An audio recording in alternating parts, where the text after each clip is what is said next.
Hey guys, it's Josh Davis, CPT. As we continue our Getting Started series, can you guess one of the most valuable yet neglected aspects of health and fitness? If your guess was stretching, then you hit the nail on the head. Stretching is something we cannot ignore, so let's dive in. Now we all know what stretching is, but did you know there are actually two different types? Static and dynamic. Dynamic is commonly referred to as active stretching. This is the use of active movements to stretch out muscles and get them warmed up with blood flow. Active stretching usually engages multiple muscle groups and joints all at the same time. These types of stretches are more oriented towards sports and athletes. Some examples would be butt kicks, arm swings, or leg swings or arm circles.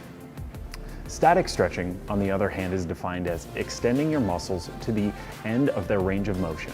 This type of stretching is designed to lengthen your muscles, and they're typically done in long, motionless holds for 30 seconds or longer. For beginners, I would highly recommend sticking with static stretches until you feel comfortable with your range of motion.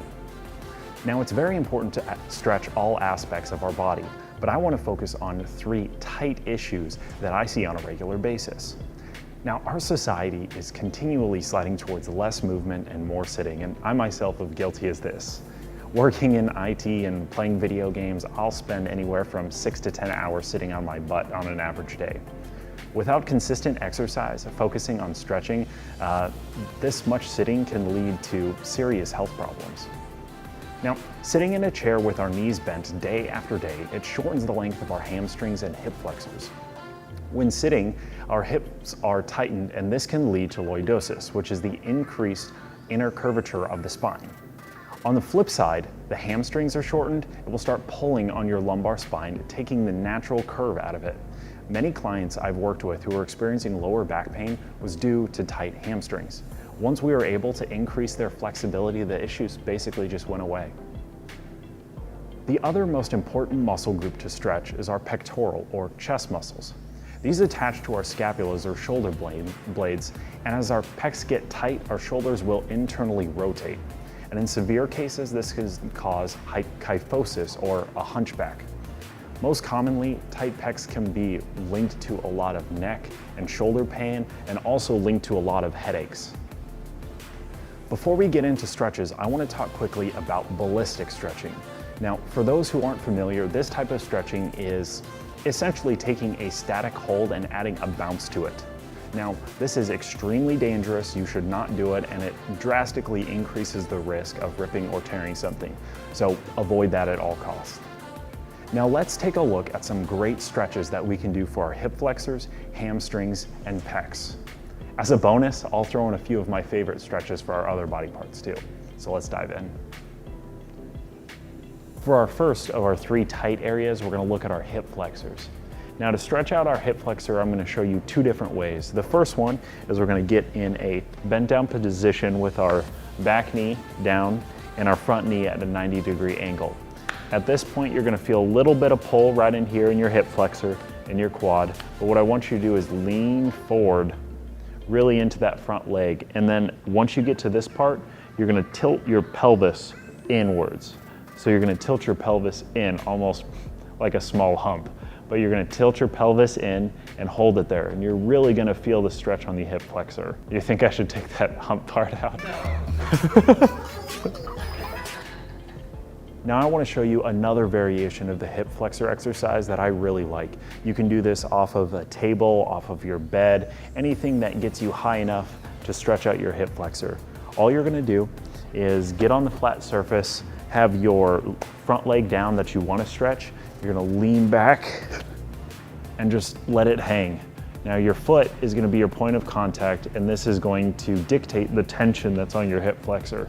So if your foot's out here and you don't feel any tension on your hip flexor, you can slowly move that foot back to feel some tension on here. And again, you can hold this for 15 to 30 seconds, do about 3 rounds, and then switch sides.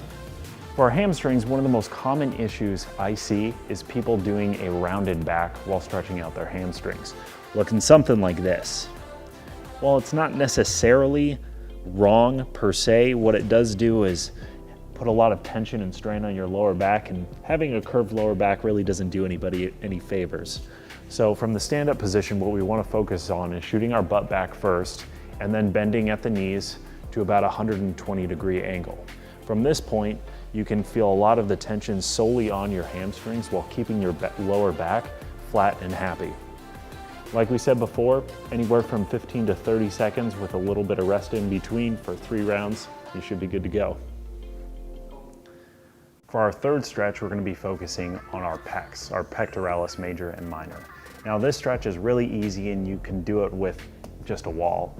So you're going to come up to a wall. The arm that you're going to want to stretch, you're going to start at a 90-degree angle and put it on the inside of the corner. From here, you're going to rotate your body away from the wall. So you're going to externally rotate your body. You're going to feel the tension really pull on your chest right here. And the great thing about this exercise is you can do it at 3 or multiple different angles. You can do it high, you can do it medium, and you can do it low. Same thing as we said before, 3 rounds, 15 to 30 seconds on each side. As an added bonus, I want to show you my 2 absolutely favorite stretches of all times. One is for our neck and then the other is for our lats or our back muscles. So for our neck, we're going to start palms down at your sides, face out, and you're simply going to lean your right ear to your right shoulder. You just lean it down. You're going to feel all the tension on the left side of your neck.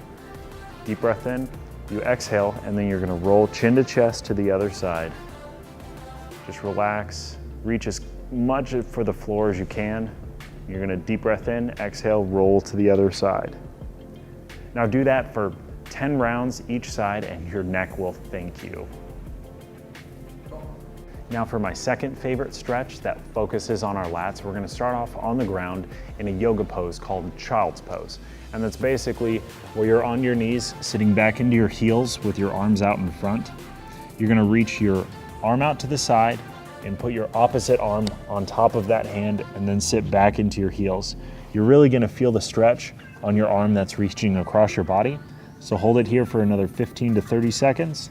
And then you'll reach that arm to the side, hand on top, sit back into your heels, sit here for another 15 to 30 seconds, go back into the center, relax, repeat that process 2 to 3 times, and you should be golden. Thanks for watching, everybody. If you found the video helpful or have any questions, please leave a comment below.